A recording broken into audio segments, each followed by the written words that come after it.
Hey guys, what's up? More Batman books to show you. Of course, I've been doing these pretty awesome hauls lately, but for some reason, I'm still plucking out the Batmans out of the stack and featuring in its own video.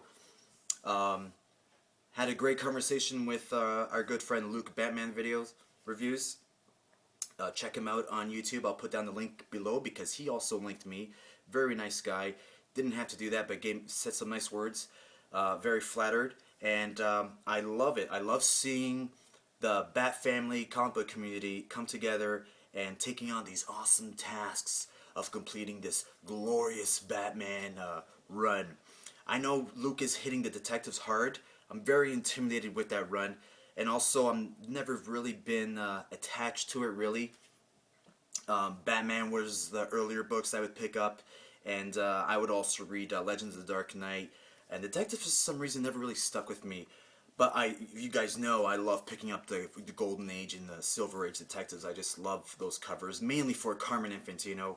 I've exhausted myself with talking about how much I love Carmen Infantino and his work on Batman. But yes, I know. Should I make it official on here? Okay, I'm gonna make it official on here. I'm dropping all challenges, and I'm just gonna put all my focus and money into the bat. So please don't be offended. Daredevil will eventually be complete, but I have seen a little slight drought when it comes to the Daredevil. For some reason, I just can't find them. It's not the pricing. When I do find them, the pricing is right. It's still my type of price.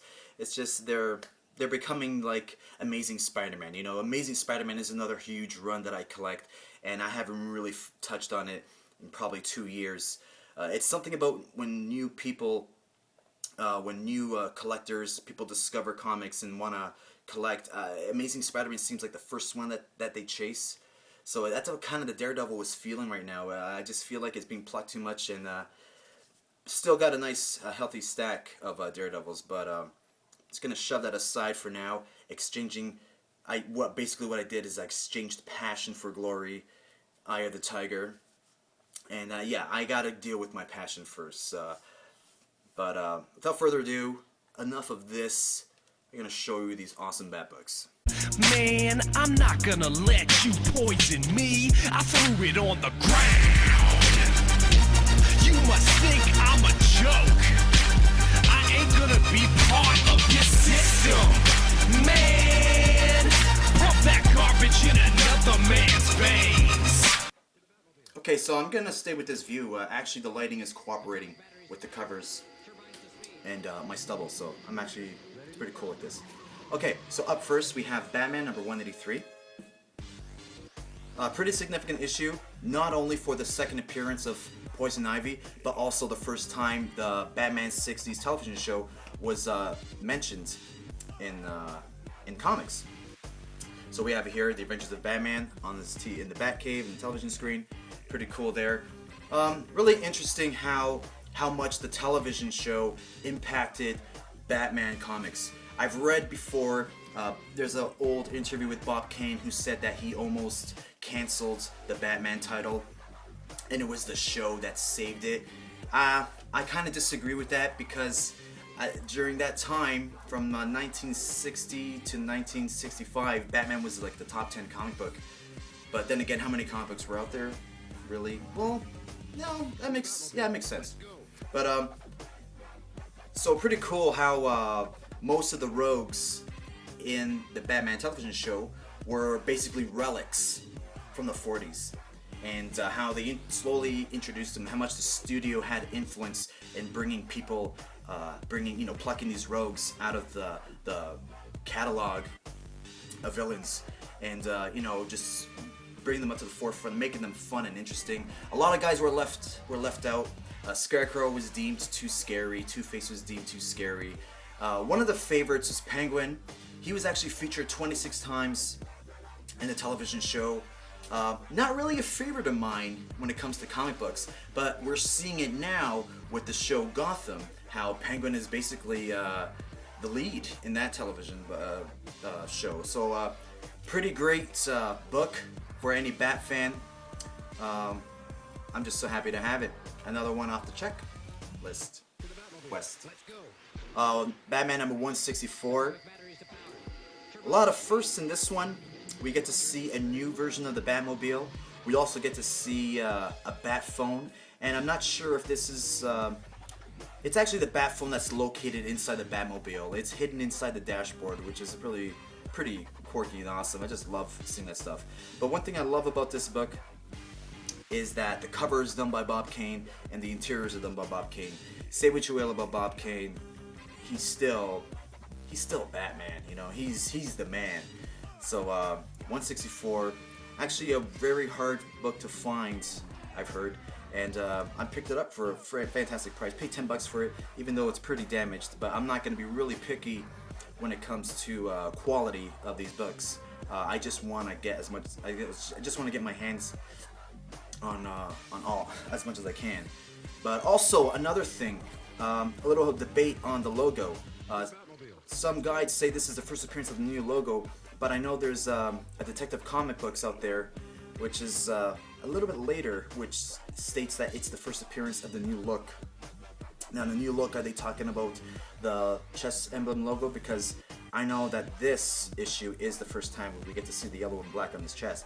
I went into my catalog, I looked at my previous issues. New logo meaning title? No, because the previous issues still had the same banner on top. But yes, the chess piece is just that solid black on gray. So if this is a new logo as well, this is fantastic. Just an exceptional find for me. Love this. Batman 164. Put this on your list. Some Batman Neil Adams, Tales of the Demon, Ra's al Ghul, early Talia. This is called the Lazarus Pit. This features the Lazarus Pit from Switzerland. Also, we get a really early, I'm not sure if it's a second or third appearance of Matches Malone, a character which I adore as well. Really fun to watch and read. But great issue, fantastic trademark Neil Adams poses of the bats that we see reprinted over and over and over on hardcovers. But great stuff. Neil Adams is very expensive to collect, and finding this in this condition for, oh my god, I think I paid, I want to say $6 or $8, I'm not sure. 6 or 8, whatever. But anyways, very, very excited. But again, fantastic Neil Adams stuff right here. Alright, now on to some debates. This is Batman number, I think it's 326. I can't really tell with these Whitman variants, they don't have the number. I can open it up. Yeah, I think this is 326. Right here is Mad Dog. He's actually the first patient of Arkham Hospital. If you guys remember in Batman number 258, I think it's number 258, which is they say is the first appearance of Arkham Hospital, not Asylum. This is the issue where they actually go into detail about Arkham Hospital and they name it Arkham Asylum. And it's actually Len Wein who wrote this, moved the asylum from the outskirts into the deep suburbs of Gotham City. So Jim Aparo, beautiful drawing, just noticed right there. I know him like the back of my hand. But anyways, yeah, so this is the issue where it's Arkham Asylum, you know, just more detail on the dark history and stuff like that. And it's really cool how I think they changed the name of the first patient, who this is Mad Dog Markham on this book, but the original, he's oh gosh, what's his name? Mad Dog something, but he's the guy that I think Elizabeth Arkham, who was the wife of Jeremiah Arkham, answered the door, and he's the one who slaughtered her, and that's when he was like the first one to be treated for you know clinically insane, all that stuff. But great issue to have. Not in the best of shape.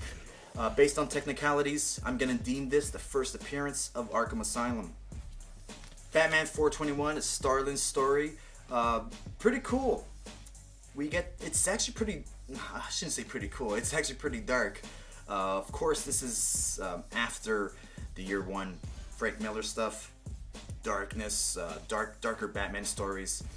This woman here on the cover, she's actually dead. A homeless guy finds her in a dumpster. There's been these women that were being murdered and dumped in dumpsters, and this homeless guy Elmore finds her in a dumpster, takes her home.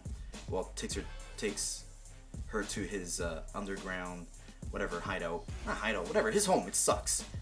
And it's awesome just reading Batman's facial expressions when he sees the dead body and he's talking to her like, "Hey Susie, say hi to Batman. This is my friend." And again, Arkham Asylum is mentioned. He's brought to Arkham, but Batman takes on the case of looking for the true killers. Pretty modern book here in Batman number 686. We all know this. This is whatever happened to the Caped Crusader. Neil Gaiman. You guys know the other one that he did with Superman. But this is a special one. This is the sketch cover variant. I don't know what the ratio is to this, but I think it's pretty high. I want to say 1 in 25, 1 in 35. I don't know what the ratio is, but whatever. I got it for a fantastic price. Big shout out to my comic shop for hooking me up with these amazing, hard to find variants. But very sweet find. Love it. And I do have the original as well. Alright, these Batman videos are going to be super long because I love talking Batman. Thanks so much again to Luke for, talking to me about Batman, keeping me busy, keeping me on my toes. Love going out there, showing my hauls. I do have a lot of back issues to show. If you want to see those back issues, just give me a hell yeah. I hate that guy.